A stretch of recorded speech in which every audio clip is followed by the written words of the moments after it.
रामि महागणपतिं मनसा स्मरामि महागणपतिं मनसा स्मरामि महागणपतिं मनसा स्मरामि महागणपतिं मनसा स्मरामि वसिष्ठवामदेवादिवन्दित वसिष्ठवामदेवादिवन्दित महागणपतिं मनसा स्मरामि महागणपतिम्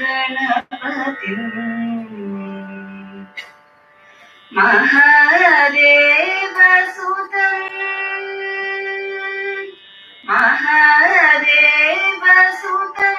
गुरुगुहनुतं महादेवसुतं गुरुगुहनुतं मानकोटि प्रकाशं शान्तं महाकाव्यनाटकादिप्रियम् महाकाव्यनाटकादिप्रियं मूषिकवाहनमोदकप्रियं पप्पमगमरि सरि सरि सपमगमप नरि सरि गममरि सरि सनि पम सनि पमगमरि पमरि गमरि सानि पमगमरि सरि सरि गणपतिं मनसा स्मरामि वसिष्ठवामदेवादिवन्दित वसिष्ठवामदेवादिवन्दित महागणपतिम्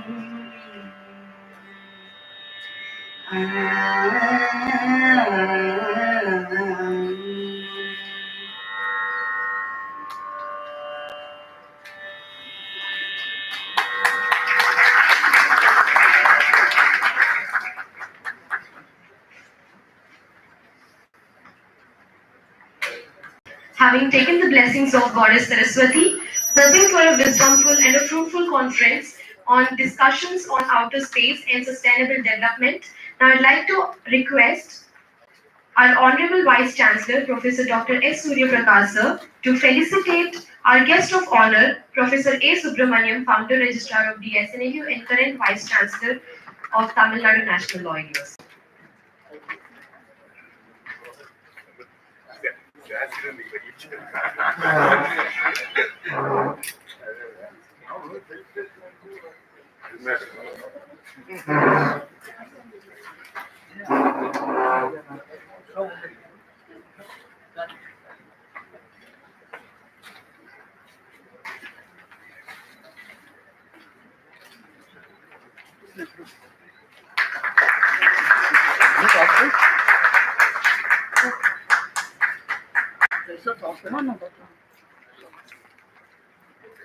Now I request our Vice Chancellor sir to felicitate Chief Guest Bruce Gagnon sir, Secretary Global Network Against Weapons and Nuclear Power in Space.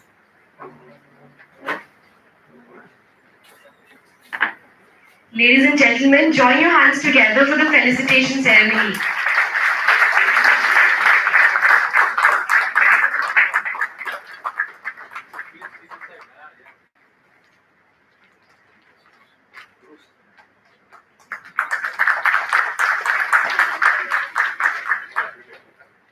Now I request our Vice Chancellor sir to felicitate the keynote speaker for the day's technical session, Professor Dr. Sandeepa Bhatta, NUJS, Kolkata.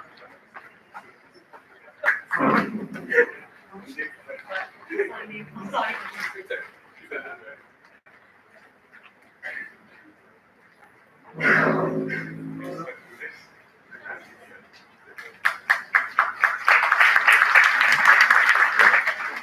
Now I request the Vice Chancellor sir to kindly felicitate the keynote speaker for the technical session, Dr. Raka Arya, Associate Professor, NLIU Bhopal.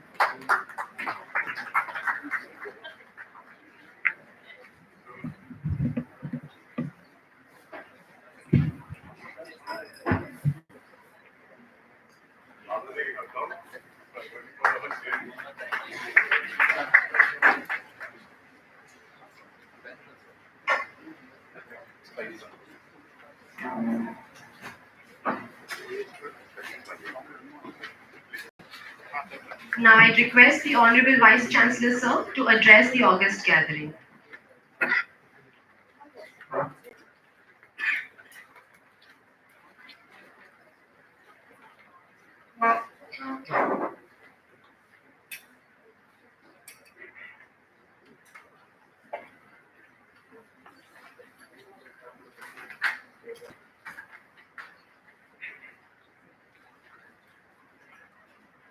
Good morning, friends.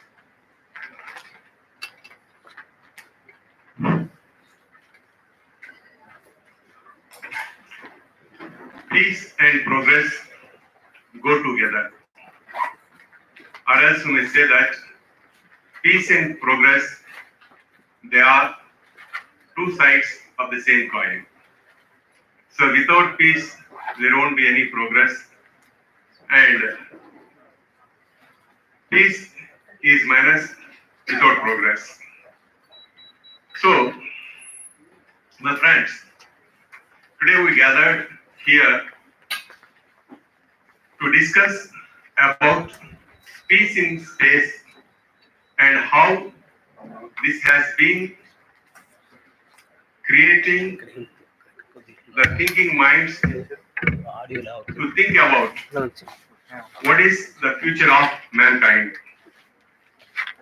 Today we are happy to have the guests from Global Network, and in fact this program is arranged in collaboration with the Global Network, the NGO which has been striving hard to eliminate weapons in the space and at least to make space a peaceful area in the universe.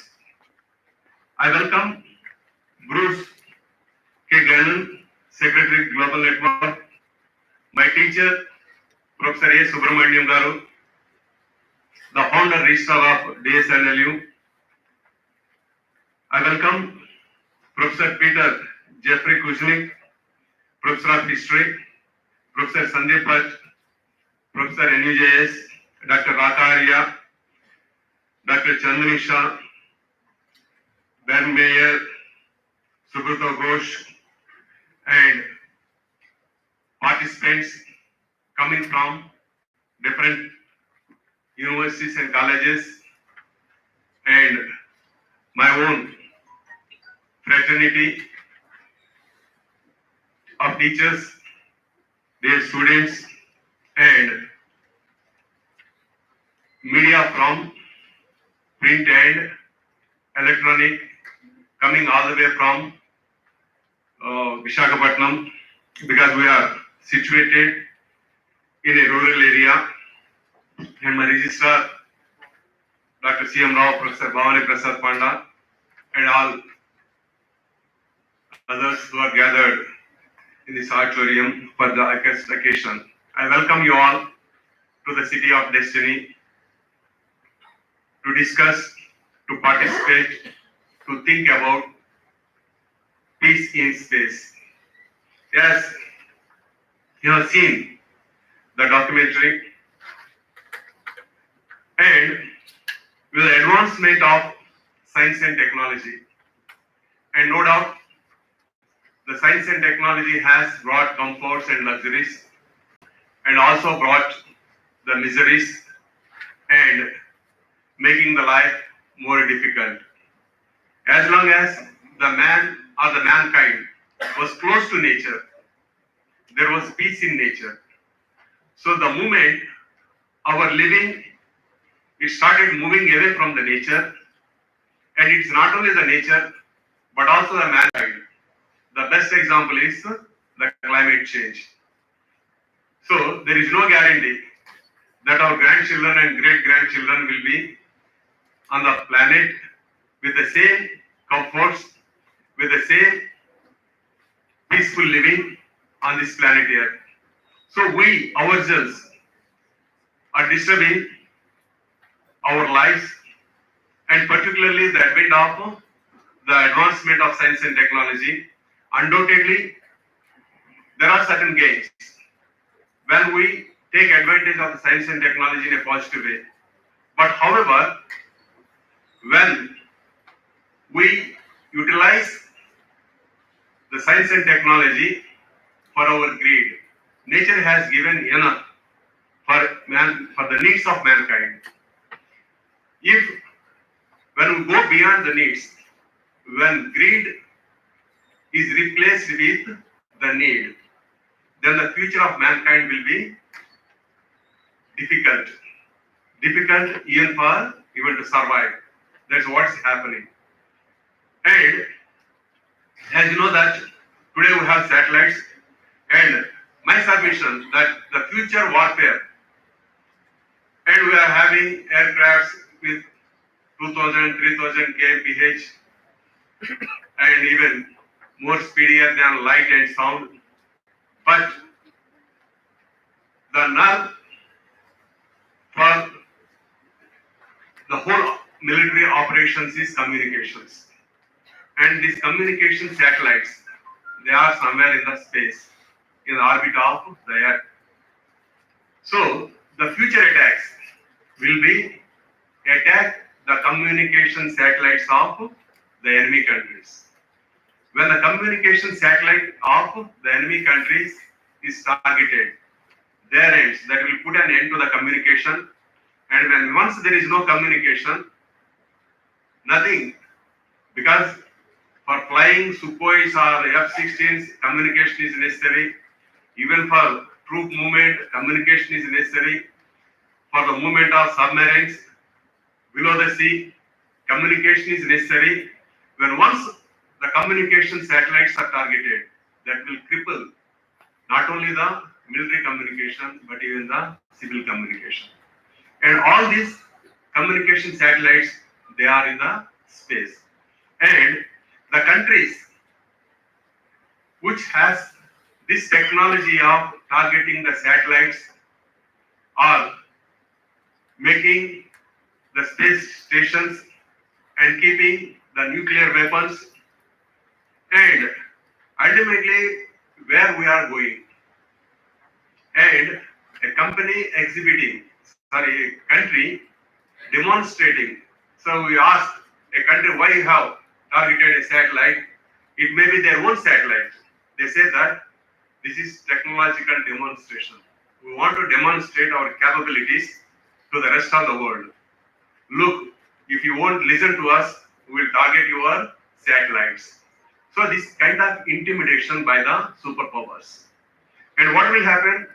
The developing nations and other nations, they also will be dragged into the competition.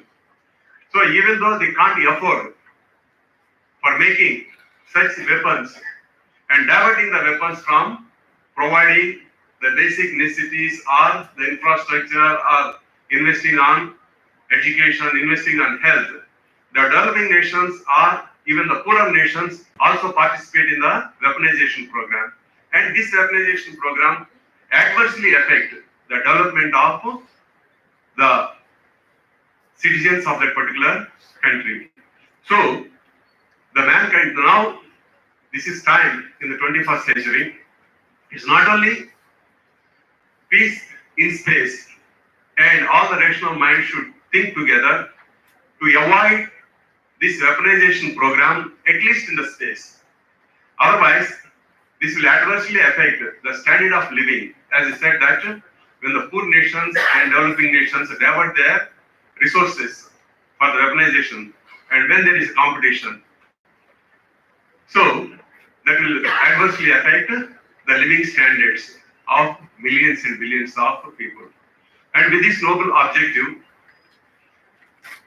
we are gathered here, and I am glad that the best of the best minds on this particular area, the activists from Global Network, and I learned that Global Network is having a chapter in Visakhapatnam, and earlier I am not aware.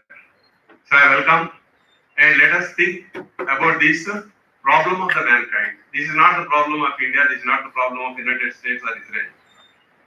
Because America is a powerful country, no doubt, which is having the biggest economy it can afford. Because America is doing, Russia will do. Because Russia is doing, China will do. Because China is doing, India has to do. And because if once India will do, Pakistan will do.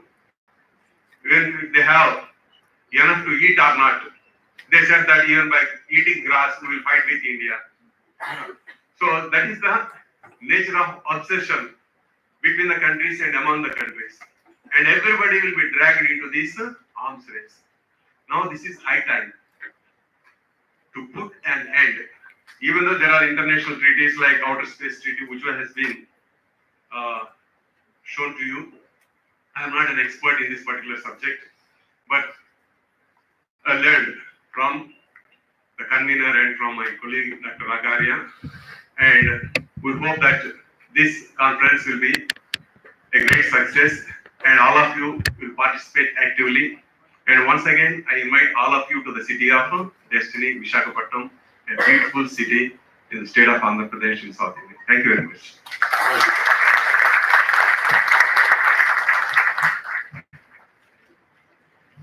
Thank you so much, sir, for the welcome address and also highlighting the threats that we as mankind would face collectively if we do not protect peace and we do not implement peace in the outer space. Now, I'd like to request our convener of the conference, Honorable Dr. Aruna Kamila, Assistant Professor of DSNLU, to give the introductory note.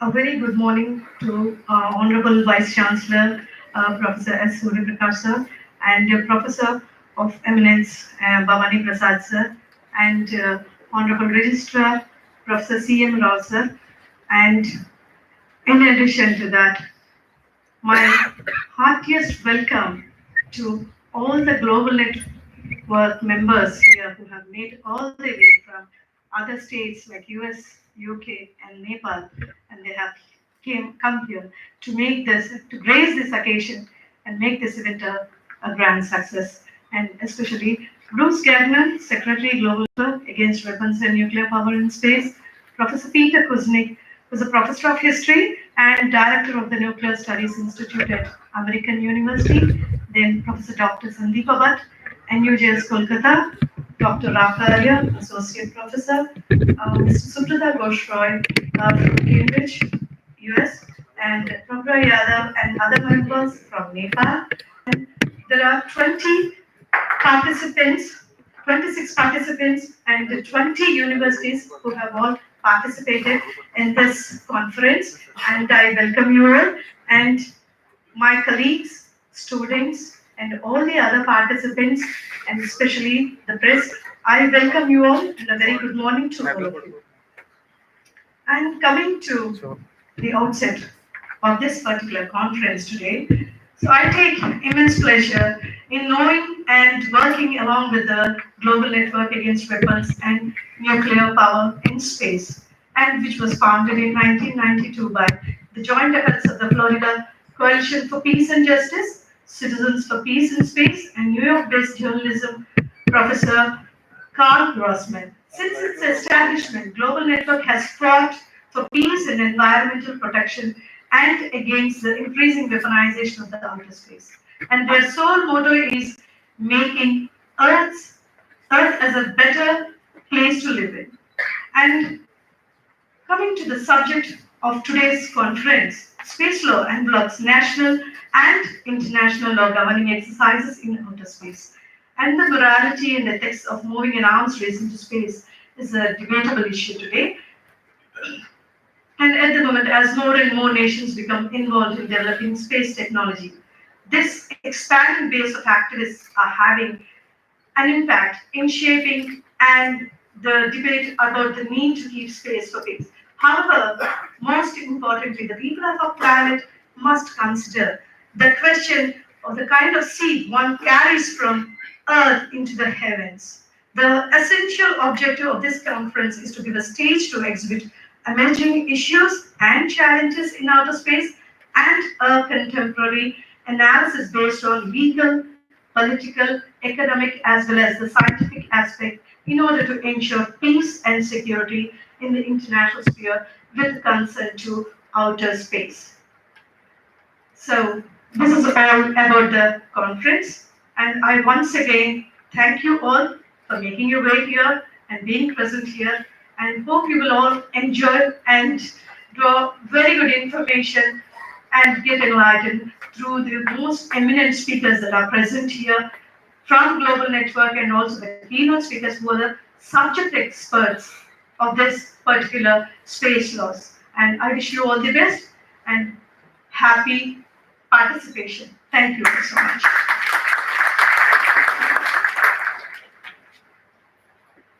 Thank you so much, ma'am, for bringing out the insights of the conference.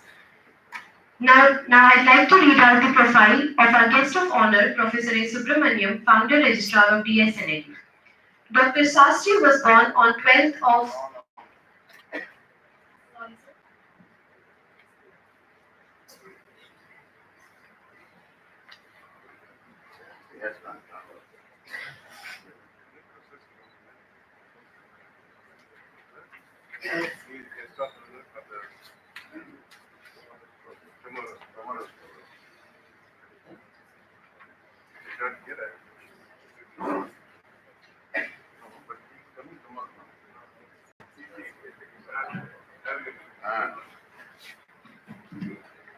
So Professor A. Subramaniam, today's guest of honor, had his BL and ML from Sri Venkateswara University, Tirupati, and later he joined as lecturer at Sri Acharya Nagarjuna University, and fruitfully after completing his service in Acharya Nagarjuna University as lecturer, reader and professor, and he had obtained his research degree from Jawaharlal Nehru University, New Delhi, and he is an expert in jurisprudence, law of evidence, and international law. And he was my teacher. I am proud to say that I was his first batch student at Nagarjuna University. So, a thorough gentleman, a teacher. A teacher means a teacher. And just you can imagine, I completed some 28, 30 years back. And even then, in all these 30 years, I am in touch with my teacher. And almost, even though we may not meet monthly or frequently, but wherever I am, I used to inform him about my progress, and whenever I was in dire need of some advice, I used to call him, sir, this is the situation, what should I do? And he used to, like an elder brother, like a guardian, a philosopher, guide. It is not only me, there are many such students. And definitely, as a teacher, he has justified his position as teacher in the university. And it's not only me, he has made several of his students like me. And most of us, at least I know my batchmates, still are connected to Professor A. Subramaniam, the simplest, humble, and honest creature on this planet Earth. Sir, I welcome you. And the connection with this university, he was the first registrar. Because all of us are created by God, and there is nothing wrong in saying that creature. Because a rare specimen, nowadays, it would be difficult. Finest specimen created by God, those who believe in God.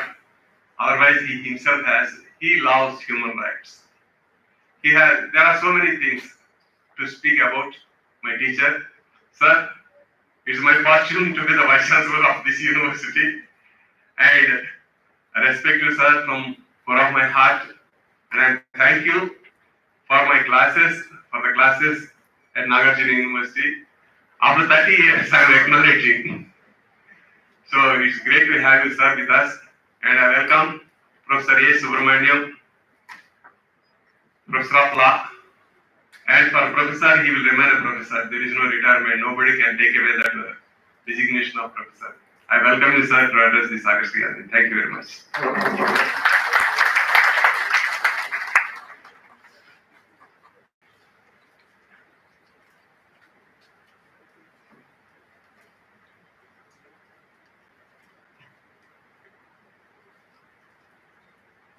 Vice Chancellor Prakash,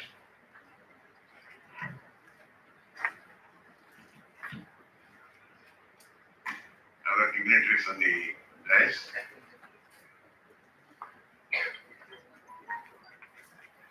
I saved that by skipping each name.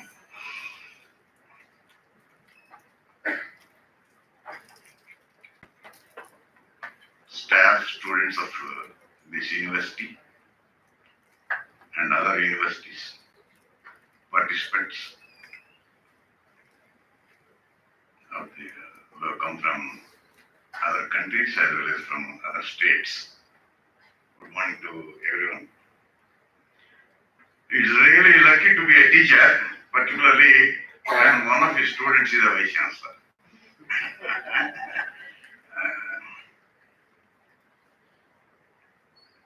As you said, we have been in touch always. I am in a very remote way linked to this theme of the seminar. One small correction in what Prakash has said. I joined for enrolled for PhD program in Jawaharlal Nehru University, stayed there for 2 years, but I didn't complete. I actually, my remote connection with this theme of this seminar is when I enrolled for MPhil PhD in Jawaharlal Nehru University, I chose the topic liability of the states for the damage caused by space objects. So our professor then was Professor Ramdullah Khan. So he patted me so much, he appreciated me for a very innovative topic because that was the time when this subject was being broached, particularly because during those days, 80s, one space object, Skylab, it created terror that it's about to fall. Youngsters don't know, but older people here, they know. Everyone was afraid that it may fall on some point on Earth, causing damage to the people and installations, everything there. So that, but fortunately, it fell into the sea, Indian Ocean, and no damage was caused.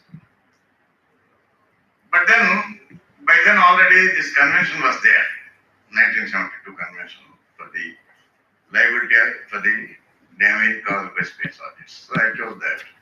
But for various reasons, I didn't complete the PhD. I got deviated into other things. Okay, all that is unnecessary.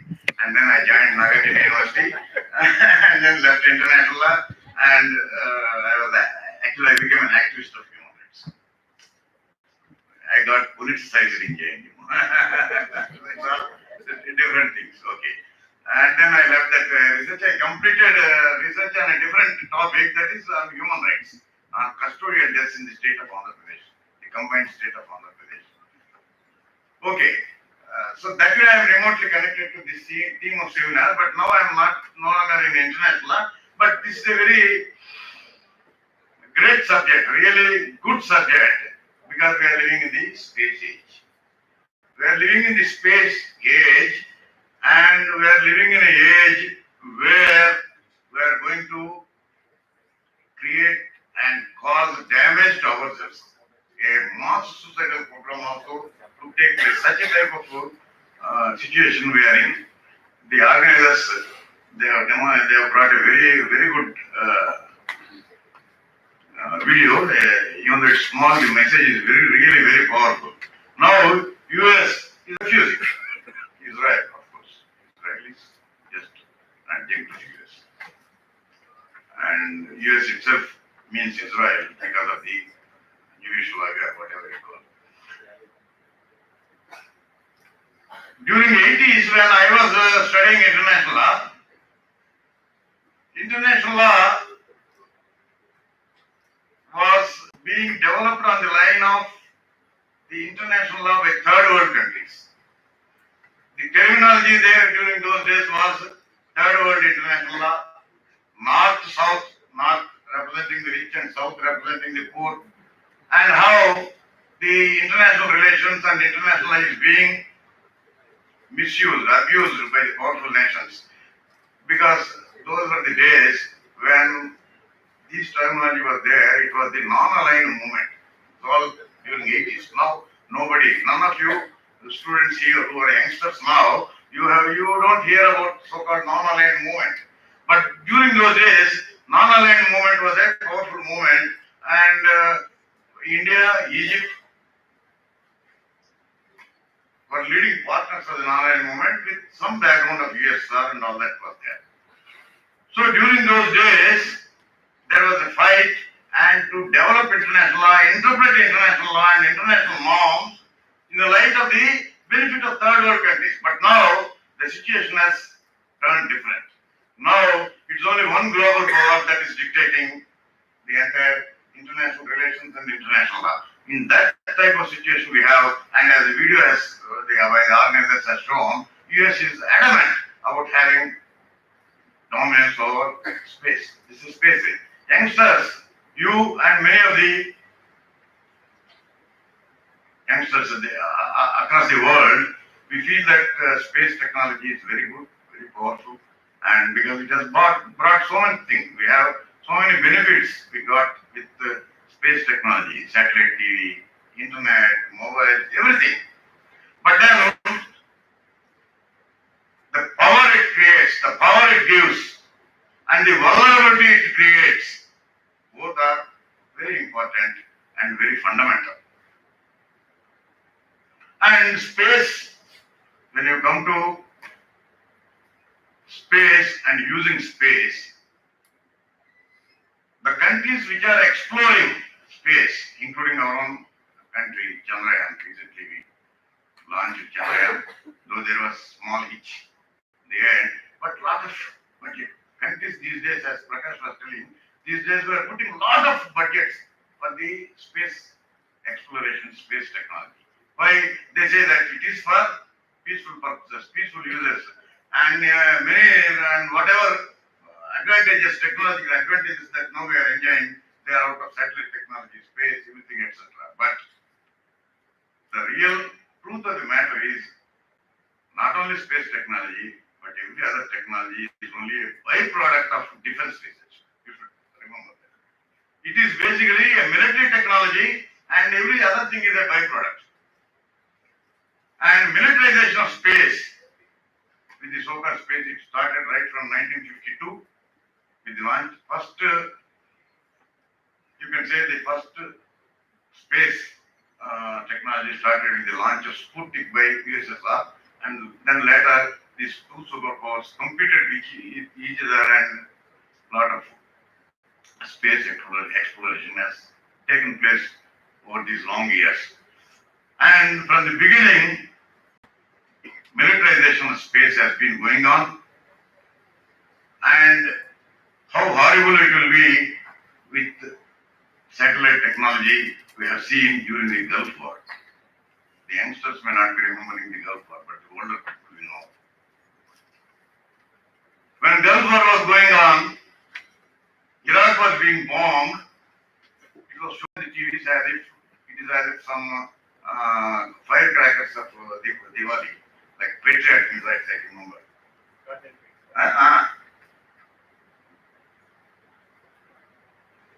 So a lot of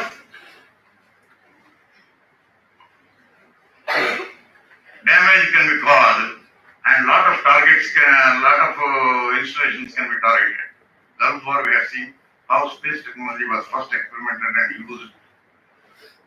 And then, right now, from the beginning, as I said, it is only military technology, militarization, military objectives that rule the roost.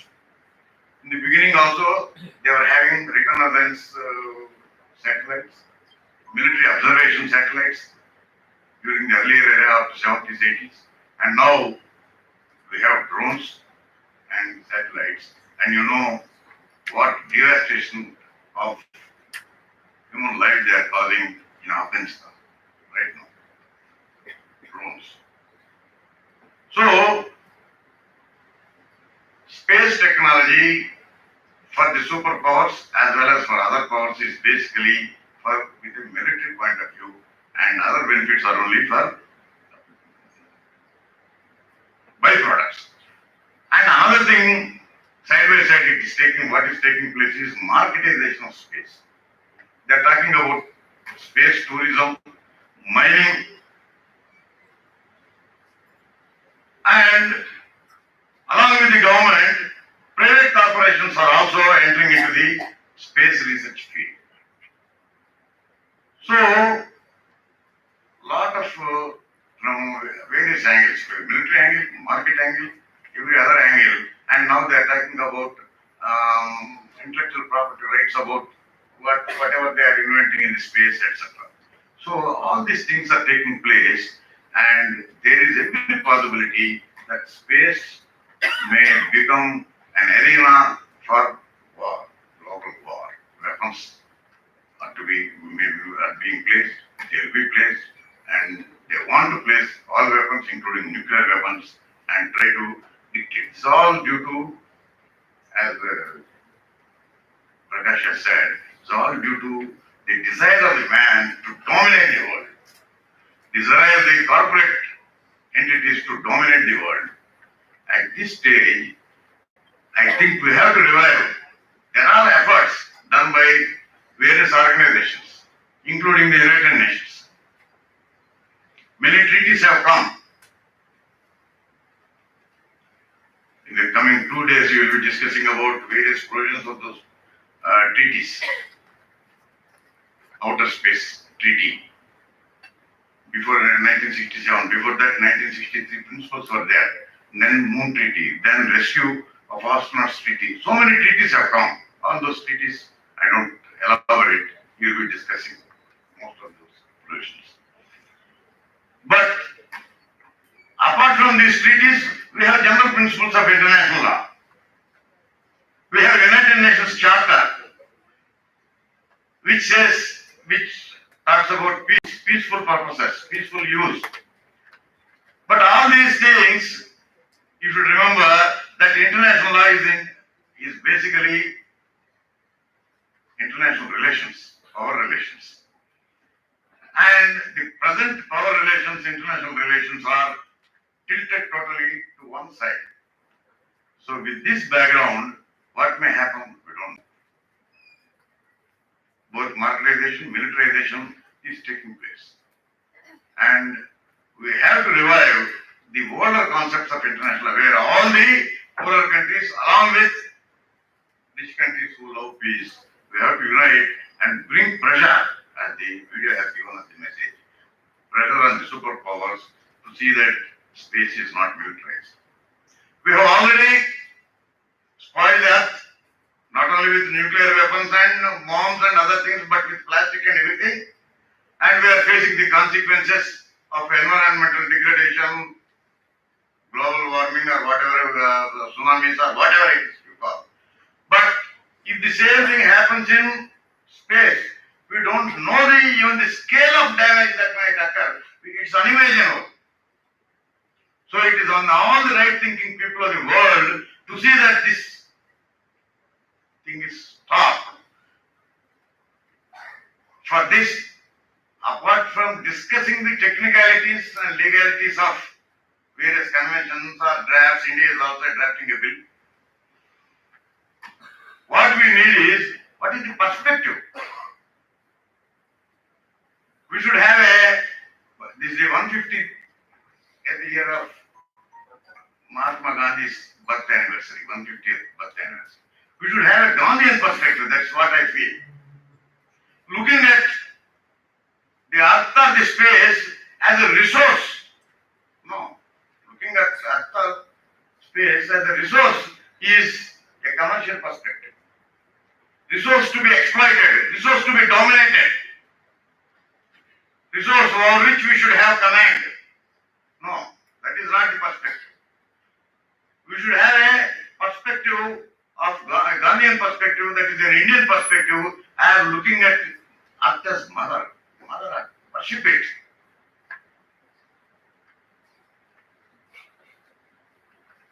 In the hotel, I have seen a small poster. They said, "Let's help mother, let's help Earth." What is that you are helping? What is this language? Is it ignorance or arrogance? I think it is both. If we are not helping us, we are only we do keep on doing what we are doing now indiscriminately with this indiscipline. Earth knows how to save itself. You need not help. It saves itself through tsunamis, global warming, or whatever it is, and we are the fellows who are going to perish. So we should have the Indian perspective, Ghanaian perspective of looking at space, celestial bodies with a different outlook and not with an outlook of resource to be exploited, resource to be mined, resource to be marketed.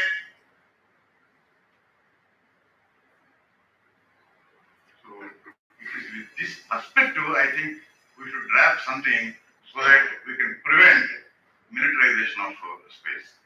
With these few words, I take.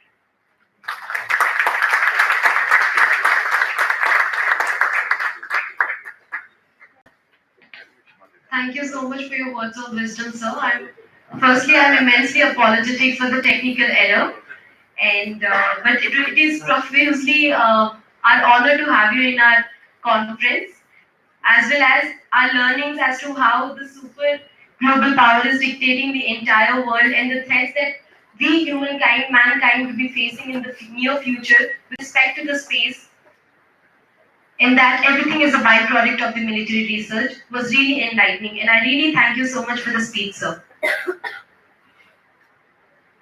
Now I'd like to request our chief guest, Bruce Gagnon, sir, Secretary, Global Network Against Weapons and Nuclear Power in Space, to address the gathering. But before that, I'd like to also mention some of the many achievements that you have in your bag, sir. Mr. Bruce Gagnon is a co-founder of the Global Network when it was created in 1992. Between 1983 and 1998, Bruce was the state coordinator of the Florida Coalition for Peace and Justice and has worked on space issues for 30 years. In 1987, he organized the largest peace protest in Florida history when over 5,000 people marched on Cape Canaveral in opposition to the first flight test of the Trident II nuclear missile. He was the organizer of the Cancel Cassini campaign, launched 72 pounds of plutonium into space in 1997. It's really too technical for me to understand. But then, Sir has Project Censored, named A Story on Space Weaponization by Bruce, as the 8th most censored story in 1999. Again in 2005, Project Censored picked an article on space issues by Bruce, sir, as the 16th most censored story of the year.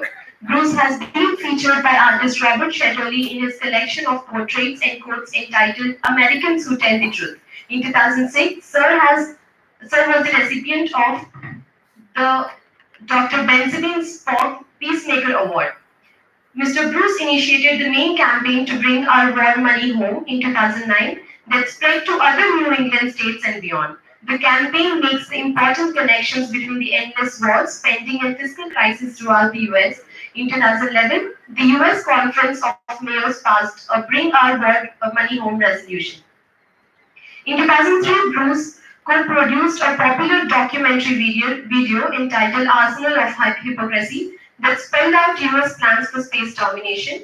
Another of his videos, shot in 2009, was entitled Review of Obama's Foreign Policy. Both videos have been widely shown on Free Speech TV. In 2010, Bruce was extensively featured in the award-winning documentary called Pax American and the Weaponization of Space.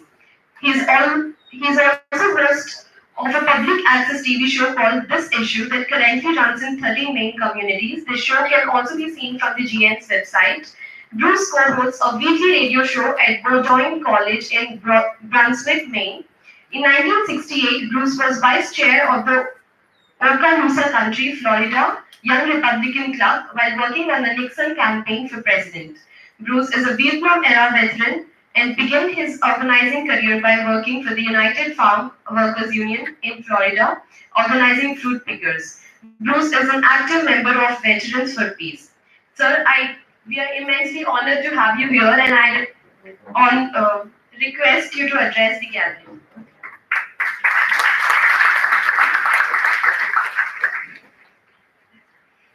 Thank you very much. It's a great, great thrill for me to be here with all of you. I want to thank the faculty and the many students who have organized this conference. I want to say that the welcoming address by these two very distinguished professors I thought was very impressive. I want you to know that I've spoken at many such events over the years, and usually the welcoming address by the leading academicians is not quite as knowledgeable as yours was. So I was very impressed. You really put a lot of effort into your words. Thank you. Last night when I arrived late from the airport, I looked up and I saw the beautiful moon above my head. And I told someone that everywhere I go, I see that moon. It seems like it's following me around. But, you know, I think about the moon and I think about humanity. I think about all the thousands and thousands of years that we've been alive on this planet. And sitting around our council fires at night, looking up at the night sky, wondering about the origins of humanity, wondering about God. And I see this connection to the moon and to space. It's a reverential connection. So I think it's so thrilling again for me to be here to share this reverence for the heavens with all of you. I'm going to speak about space law must be respected, upheld, and strengthened. I think this is a very important and timely conference, and the Global Network is very happy to be part of this historic event.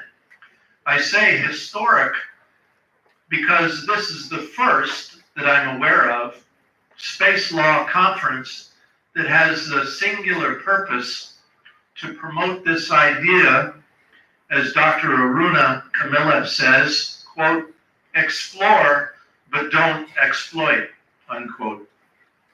In the 1997 U.S. Space Command planning document entitled Vision for 2020, they wrote, quote, historically, military space forces have evolved to protect national interests and investments, both military and economic.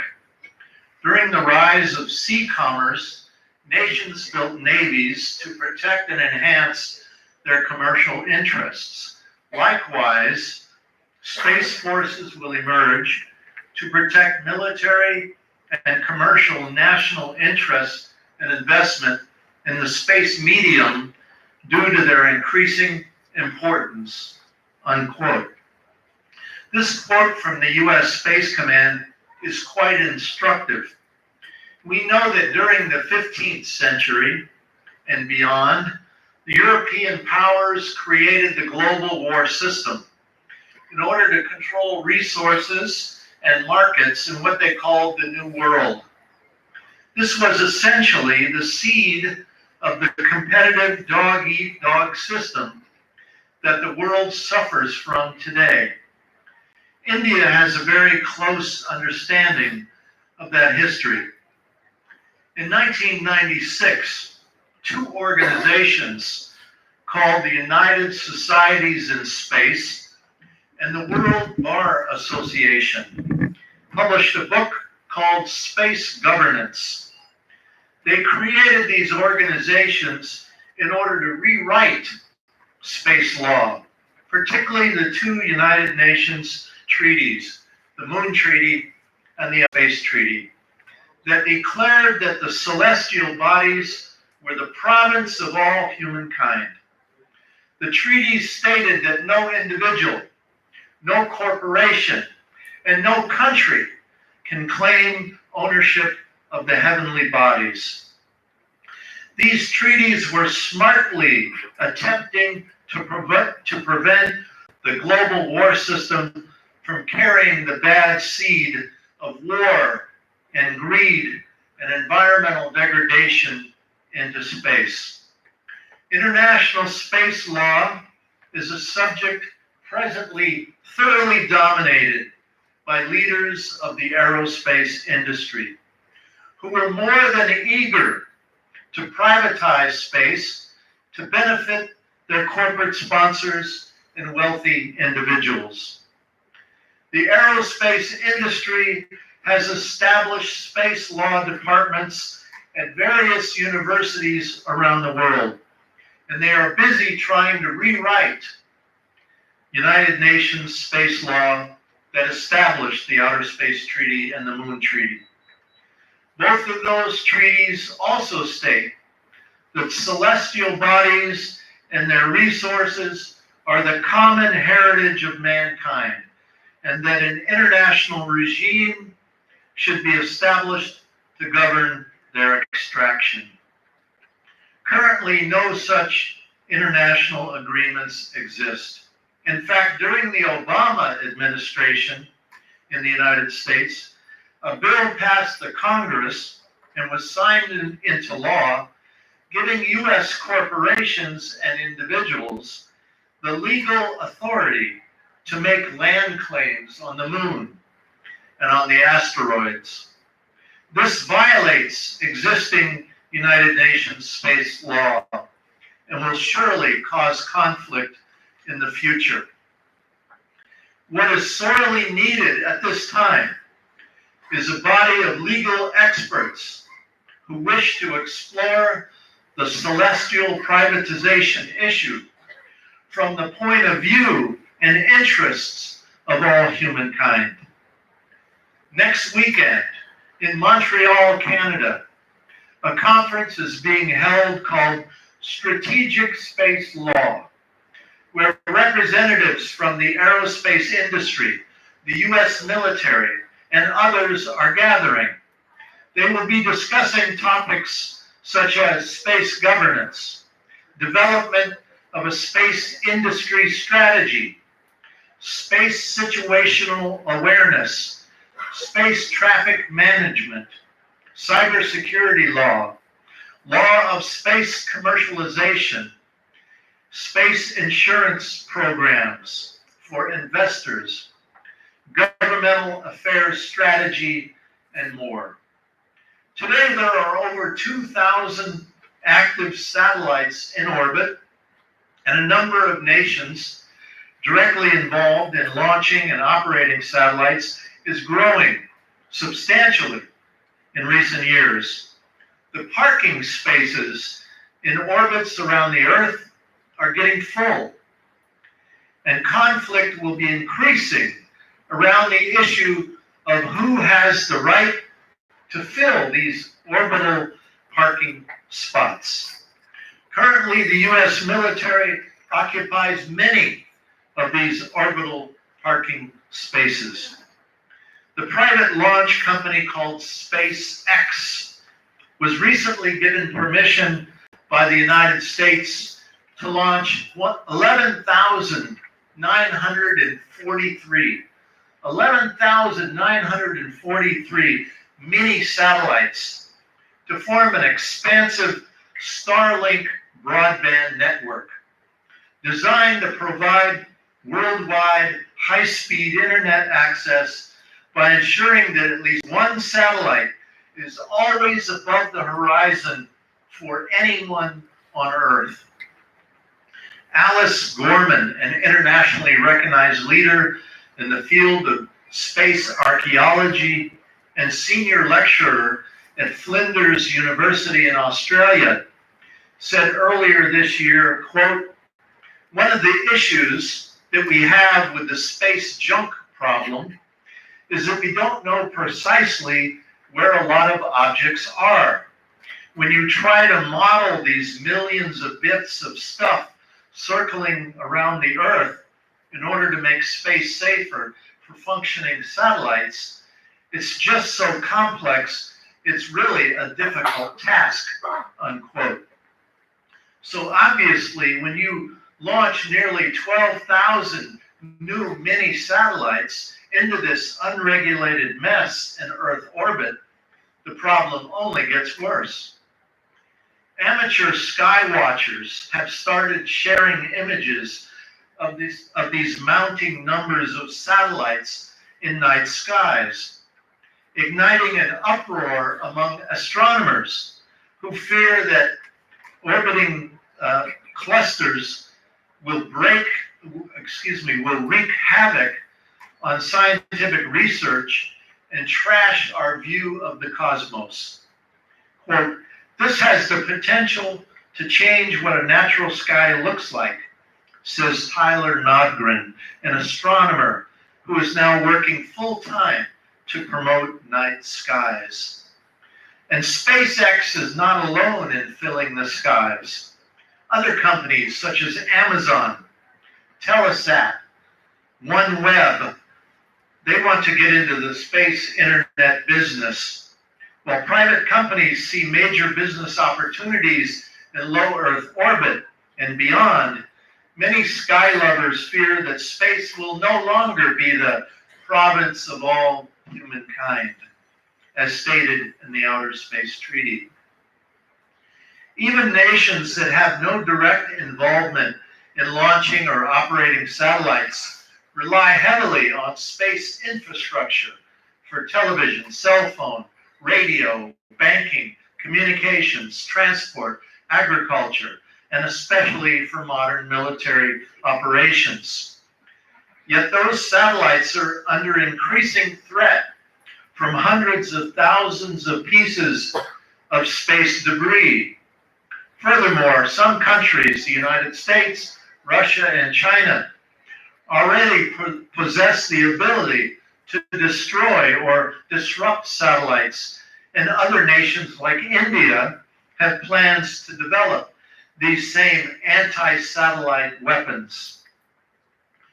Outer space is becoming more congested and contested and competitive.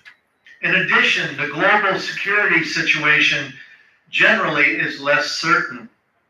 Ballistic missiles, as the means of delivery of nuclear weapons, involve space flight, and ballistic missile defense also relies on space-based infrastructure. Thus, space is a key element in global security, yet it is also becoming militarized and weaponized. There's a real danger that outer space will become the next war zone. A conflict in space would have devastating implications for the space systems of all nations and for modern society on Earth. Therefore, in order to avoid potentially devastating conflicts, there's a dire need for a global discussion about enforcement of existing space treaties like the Moon Treaty and the Outer Space Treaty. We also need new treaties that would allow the banning of new emerging weapon systems in space. For more than 25 years, you saw in the beginning video by Will Griffin, Russia and China have annually introduced a new treaty to ban all weapons at the United Nations. It's called PAROS, Prevention of an Arms Race in Outer Space. And each year a resolution calling for a new treaty overwhelmingly passes at the General Assembly in New York City, with the US and Israel voting against it. Then the treaty resolution is sent to the United Nations Conference on Disarmament in Geneva, Switzerland, but again the US and Israel block its development. And all through both Republican and Democrat administrations in Washington, the United States says, quote, "There is no problem in space. There's no need for a new treaty," unquote. It is obvious that the aerospace industry views space as a new market for maximum profits, and thus they are the force behind blocking this treaty. At the same time, the nuclear industry also views space as a new profitable market. The nuclear industry dreams of nuclear-powered mining colonies on the moon, on Mars, and on asteroids. The little rover today driving around Mars is powered with a plutonium generator. Nuclear reactors on rockets for engines are envisioned for travel to Mars. These same nuclear reactors could also be used to power orbiting battle stations just above the Earth. There is currently no true legal regulation of any of this, nuclear devices for space, and the aerospace industry wishes to keep it that way. In 1989, the United States Congress published a new study called Military Space Forces, the Next 50 Years. The study begins with this quote, "Who rules circumterrestrial space commands the Earth. Who rules the moon commands circumterrestrial space. Who rules L4 and L5 lunar libration points commands the Earth-Moon system," unquote. Later in the study, the author underscores the vital character of the L4 and L5 positions on either side of the moon and writes, quote, "Nature reserves decisive advantage for L4 and L5, two allegedly stable libration points that theoretically could dominate Earth and Moon because they look down both gravity wells. No other location is equally commanding. Armed forces might lay in wait at that location to hijack rival shipments upon return," unquote. Thus, we find that even in 1989, the United States was conceptualizing its plan for full spectrum dominance by someday placing orbiting battle stations in space that would enable the Pentagon to deny other nations access on and off the planet Earth as they wished. One can easily infer that Donald Trump's new proposal to create a space force is intended to give the Pentagon two distinct capabilities. First, to control the Earth on behalf of corporate interests, and secondly, to be the master of space, by being the gatekeeper to the heavens. The U.S., dragging the Western allies behind them, is preparing for war with Russia and China today. Washington also wants India on side for obvious reasons of geography and history and growing economic power. The U.S. also needs allies with money to help pay for what the Pentagon endless war machine claims will be the largest industrial project in the history of planet Earth, Star Wars, the largest industrial project in the history of planet Earth. So expensive that even the United States can't afford to pay for it by itself. Washington wishes to bring India under its space command so that your military forces will run through the Pentagon Space Warfighting Satellite Program. The term interoperability has been coined to describe the process where all the allies must have warfighting systems that can technically run through the U.S. Space Command system. In the end, this means that the US is controlling the tip of the spear because no other nation has all the satellites and ground stations around the globe that give Washington the ability to see everything on the earth, to hear everything on the earth, and to ultimately target every place on the earth. All the NATO members and the partners of NATO, like Japan and South Korea, Australia, New Zealand, they're being brought into this global military alliance to control and dominate the planet on behalf of Western corporate capitalism. That means that London, Washington, Brussels, Paris, Berlin would run the world. Russia, China, Iran, Syria, North Korea, Venezuela, Cuba, and a few other nations are on the Pentagon's wish list for regime change because they stand outside of full control by the Western bankers and militarists.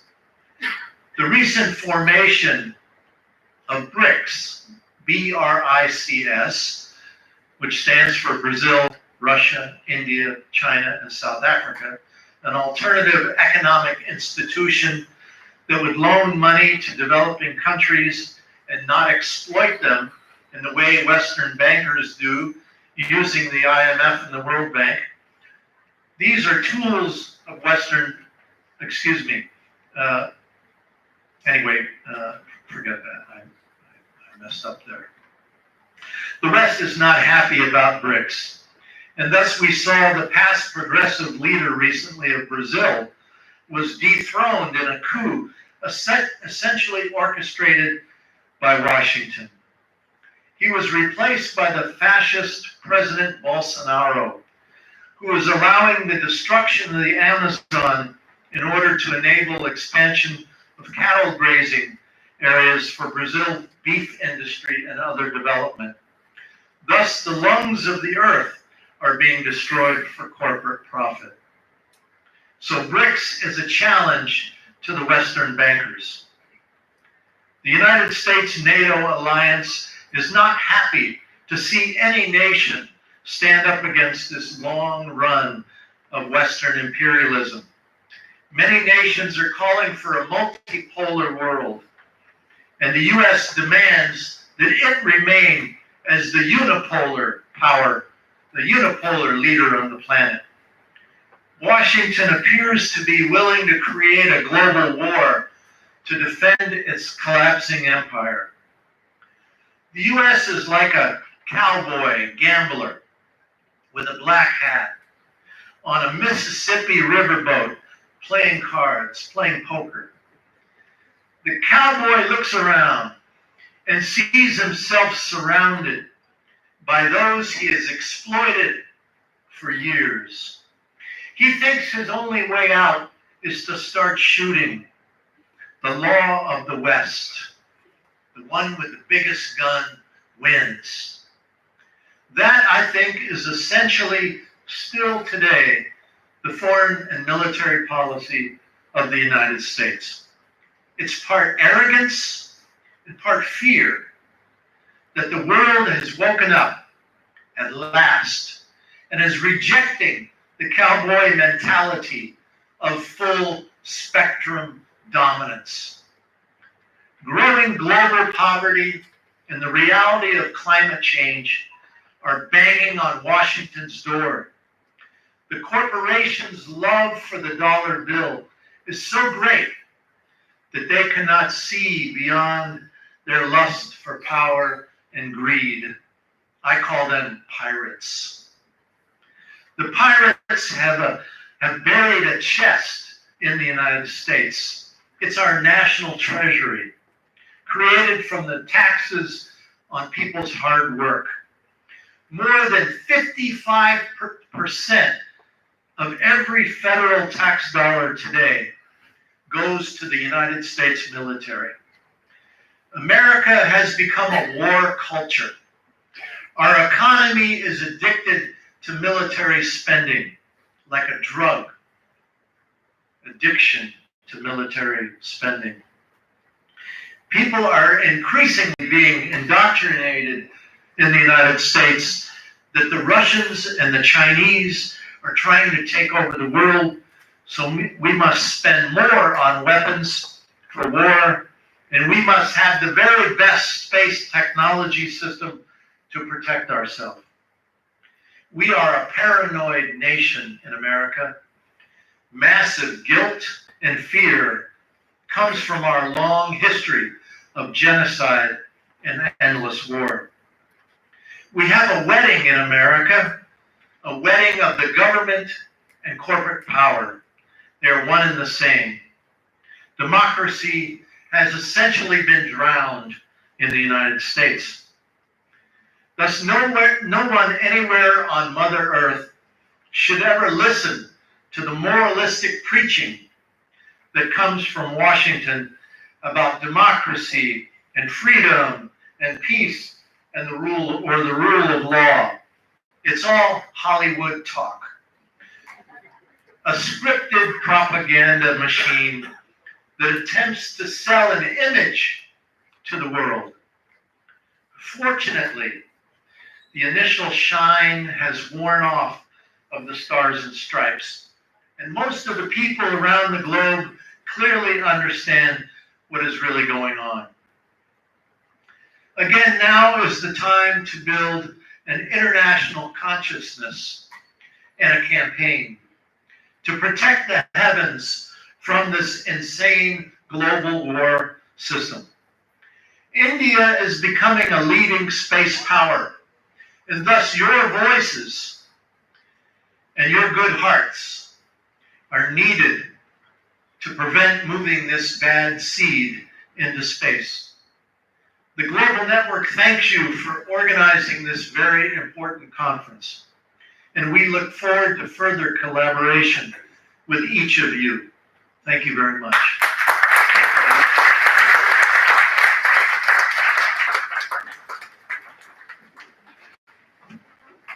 Thank you so much, sir. It was an absolute honor to have heard your insightful and inspirational speech. And we also take care and would also fight against the cowboy mentality of US and would also discuss fruitfully and actively on the same in the conference. Now we shall all take a small break of 15 minutes for a tea break, and then we'll all assemble here for the technical session to begin. Thank you so much.